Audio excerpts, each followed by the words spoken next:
If someone asked you that, what would you say? This is a story of how I tried to answer that question, but failed miserably.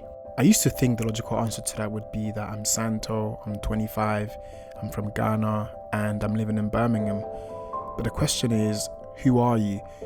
Not what is your name, or how old are you, or where are you from? And I'll be honest, the first time I tried to answer that question, it kind of scared me. I felt like I didn't really know myself, and I would sit there for time and just wonder how to answer that question in a way that captures who I am completely. I feel like maybe the best way to describe who I am would be in the actions that I take.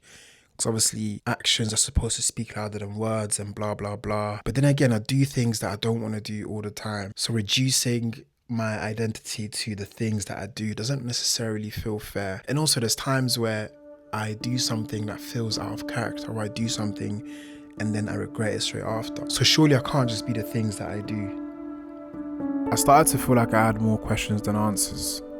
And the more questions I answered, the more questions arose from those answers. How can such a seemingly simple question be so hard to answer? It was hard, but I wasn't going to give up. I realized that if I was going to figure it out, then I had to kind of become an observer. The only issue though is that it's kind of hard to observe yourself, but I did find a way. Being present, paying close attention to how I react to the world around me and how the world around me reacts to me.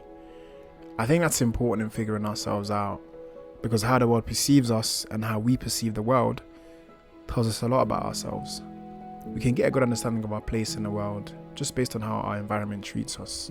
I think my friends probably see me as distant and detached, and that's probably because I don't really check up on them as much as I probably should. And it's not like I don't care or anything like that. I actually do care quite a lot, but I don't know what it is. I just feel like phone calls are a bit awkward. Like I never know what to say on a phone call. And with texting, I don't know what it is yet, but I feel like I always end up procrastinating. I might see a message and then I'll think, all right, cool, I'm just gonna reply to that in about 5 minutes time. Then 5 minutes becomes 10 minutes, then 30 minutes, an hour, a day, 3 days, then a week. But yeah, you get the point. But I do check up on them from time to time when I can, but it's just not as often as I probably should. I think my work colleagues, on the other hand, they probably see me as, to be fair, they have told me that they see me as level-headed, calm, and just overall laid back. Obviously, I don't know how strangers would see me, but I like to think that they think I'm approachable. Like I think I've got an approachable aura. Yeah. But yeah, I think it's funny how much you can actually learn about yourself just by paying attention to like the world around you and how the world around you interacts with you, especially through our relationships with people.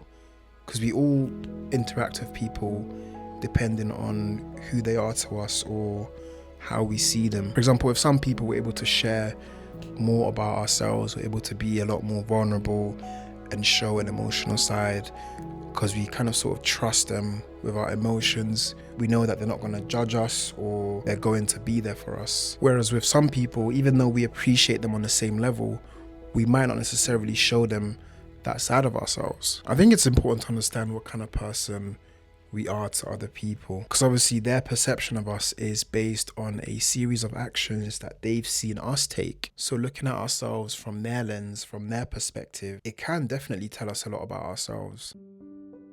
Being present has taught me a lot about myself this past year, but there's one thing that I hadn't realized before that I have now, which is that who we are is constantly changing because we are constantly evolving.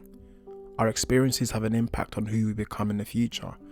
In only a span of a year, I've changed quite a bit myself. My values and my beliefs have changed. As a result, the people around me have changed as well. I had to cut ties with some people that didn't feel shared the same values as me.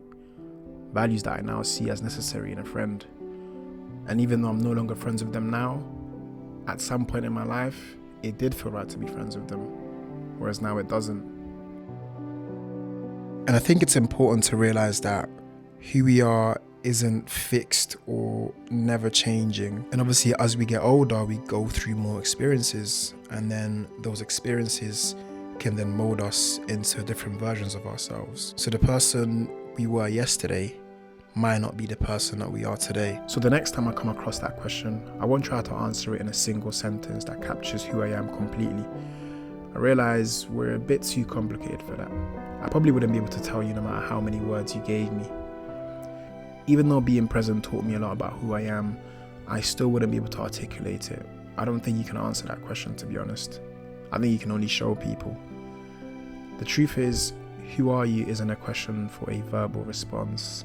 It's a question for a lifetime of action. I'm literally a walking contradiction of evolving beliefs, so summarizing myself in one sentence is literally out of the question. Every single day is a new page, a new chance to grow, a new opportunity to become a better version of ourselves. Our identity isn't fixed, it's literally a continuous process. So I guess the only time that we can ever truly know who we are is literally at the end.